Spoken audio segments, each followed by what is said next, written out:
Fourth Great Ninja War, an era of godlike beings, resurrected legends, and explosions that could level entire landscapes, and yet the single greatest fight in this entire arc, maybe the entire series, had none of that. It was a fight with no giant energy blasts, no tailed beast nukes, and for the most of its runtime, not a single word of dialogue. It was just two men in a desolate dimension fighting with raw, brutal skill. But this fight was more than a fight. It was a tragedy, a philosophical debate, and a masterpiece of storytelling. This is the story of Kakashi Hatake and Obito Uchiha, and what if I told you that this entire legendary confrontation was a lie? That the winner never actually won and the loser got exactly what he wanted. Today, we're not just recapping a fight, we're dissecting a heartbreak. We're going deep into history, the trauma, and the twisted psychology that made this battle an unforgettable work of art.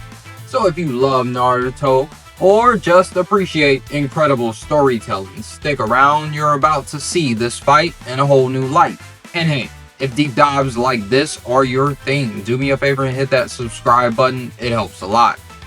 Today, to understand why every blow in this fight carries the weight of a lifetime, you have to go back to the beginning, back to Team Minato, long before Team 7. There was another squad that served as its dark, tragic mirror. You had the prodigy, Kakashi Hatake, a genius haunted by the ghost of his father. His dad, the legendary White Fang, had been disgraced for choosing to save his comrades over a mission, a choice that led him to take his own life. This burned a terrible lesson into young Kakashi. The rules and the mission come before everything, even your friends. And then you had his polar opposite, Obito Uchiha, an orphan with a big heart and even bigger dreams of becoming Hokage. But by Uchiha standards, he was a total late bloomer. Where Kakashi saw cold, hard logic, Obito saw the power of friendship. This clash of ideals came to an head in one of the most famous lines in the entire series, a line that would define Kakashi's entire future. In the ninja world, those who break the rules are scum, that's true, but those who abandon their friends are worse than scum. This wasn't just talk. During the Third Shinobi World War, their teammate Rin was kidnapped. Kakashi, still chained by his father's past, was ready to leave her behind to complete the mission. But Obito refused. His words finally broke through Kakashi's armor, and for the first time, they fought together as true comrades. In the chaos of the rescue, Kakashi lost his left eye, and in that same moment, seeing his friends sacrifice, Obito finally awakened his Sharingan. They saved Rin, but their victory was stolen in an instant. A cave-in, in a final act of heroism, Obito shoved Kakashi out of the way of a falling boulder, sacrificing himself. With the right side of his body crushed, Obito gave his friend one last gift, his left Sharingan, to replace the eye Kakashi had just lost. This wasn't just a power-up, it was a physical and spiritual bond, forged in tragedy. Kakashi was forced to leave his friend behind, forever burdened by a new eye and a promise to protect Rin. But Obito didn't die. He was saved by the legendary ghost of the Uchiha clan, Madara. And this is where the story takes its darkest turn. Madara didn't save Obito out of kindness. He needed a pawn, an instrument of pure despair to carry out his grand plan. While Obito recovered, clinging to the hope of returning to his friends, Madara began a campaign of psychological warfare. He orchestrated a scenario of absolute soul-crushing horror. His agents kidnapped Rin and forcibly sealed the three-tailed beast inside her, turning her into a ticking time bomb. The plan was diabolical. Let her be rescued by Kakashi, and once she returned to the Leaf Village, the seal would break, unleashing the beast and destroying their home from the inside. To make sure she couldn't stop it, they placed a curse tag on her heart, preventing her from taking her own life. Rin figured out the plan. Trapped, she begged Kakashi to kill her to save the village. Bound by his promise to Obito, he refused, so Rin made a horrifying choice. As Kakashi charged at an enemy with his signature jutsu, the Chidori, she deliberately jumped in front of his attack, impaling herself on her friend's hand. And as if on cue, Madara made sure Obito arrived at that exact moment. Horrific moment. The trauma was so immense, so profound, that something impossible happened. Both Obito's remaining eyes and the eye he had given to Kakashi evolved into a Mangekyo Sharingan at the very same instant. Think about that. Their pain was so perfectly, tragically synchronized that it physically manifested across two different bodies, miles apart. They began their separate journeys into despair and hope from the exact same point of unbearable agony. The single moment split their paths forever. For Obito, the world was now literally hell. He embraced Madara's nihilistic vision, a world of pain not worth saving.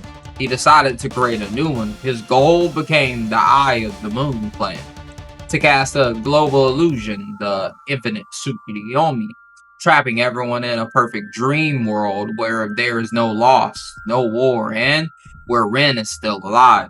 He wasn't a villain hungry for power. He was a broken idealist trying to erase a reality that had hurt him too much. Kakashi, on the other hand, chose to endure the same pain. He was a man drowning in guilt, feeling he had failed everyone he ever loved. But instead of rejecting the world, he chose to carry its weight. He adopted Obito's old creed as his own, making never abandon your friends the core lesson he would one day teach Team 7. He understood that to erase painful memories is to also erase the love that they created. This is the core of their conflict. Obito's all-consuming despair versus Kakashi's hard-won, resilient hope. It's a heavy question, but who do you think had the more tragic path? The one who tried to destroy the world, or the one who had to live in it? Let me know your thoughts in the comments. Alright, let's get to the main event. Which brings us to their final duel. The first move wasn't a punch, but a brilliant strategic decision, taking the fight to the Kamui dimension. In the real world, Obito was basically invincible. His intangibility was just him teleporting parts of his body into the pocket dimension to dodge attacks. But Kakashi's eye, Obito's old eye, could also access the same dimension. They were each other's only weakness. By moving the entire fight into the dimension, Obito's greatest power was completely neutralized. He was now fully vulnerable. The playing field was level. This wouldn't be a battle of hacks or god tier powers. It would be a raw contest of skill, strategy, and will. And what a contest it was. The choreography is a masterclass, drawing inspiration from martial arts like wushu to create fluid, violent dance. Every move is calculated and precise. Look at this. Kakashi draws a kunai. Obito knocks it away, but Kakashi uses a backflip to kick the falling kunai with pinpoint accuracy, slashing Obito's eye. Or this feint where Obito uses Kakashi's own hands to weave the sign for a fireball jutsu, forcing him to break away. But what elevates this from a great fight to a legendary one is the anime's brilliant use of interwoven flashbacks. This wasn't really in the manga, which made the fight feel brief and almost forgettable.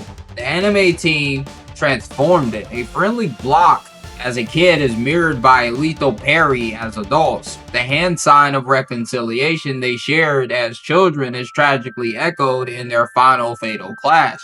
This is a dialogue without words. It tells their entire story, the rivalry, the friendship, the heartbreak, without saying a thing. This single moment says it all. Obito literally pushes aside his own past, his own hope, to continue his assault. It's a visual rejection of the boy he used to be. The fight ends with Kakashi plunging his Raikiri through Obito's chest. A victory, right? Wrong. This is the lie. Obito let him win. He needed Kakashi to do this. Remember that cursed tag Madara placed on Rin's heart? He had placed one on Obito's heart too.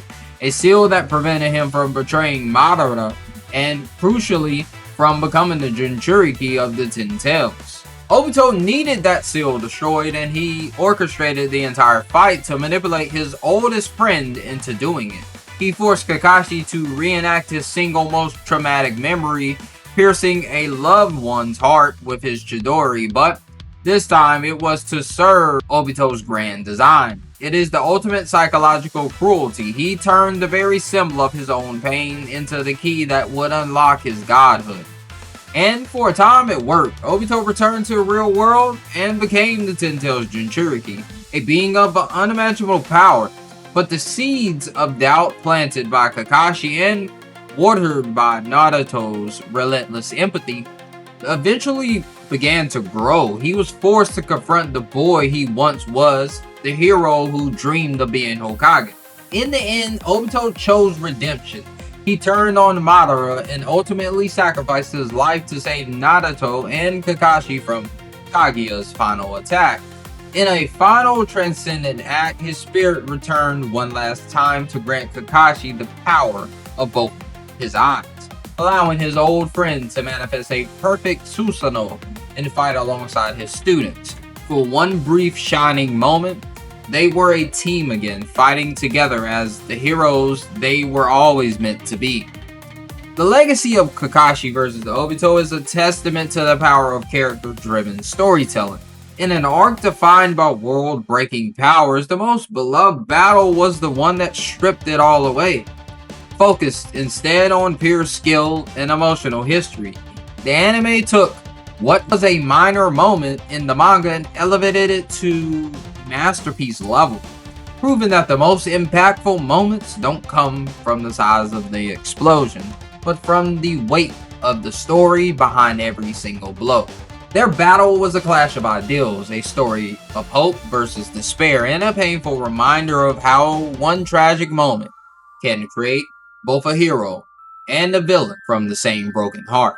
It teaches us that the greatest conflicts are rarely about good versus evil, but are often fought between two people who simply found different ways to cope with their pain. What's your favorite fight in the Naruto series, and why? Let me know in the comments down below. If you enjoyed this breakdown, a like and subscribe would be amazing. Thanks for watching. I love you guys. Seemlytuber out. Peace.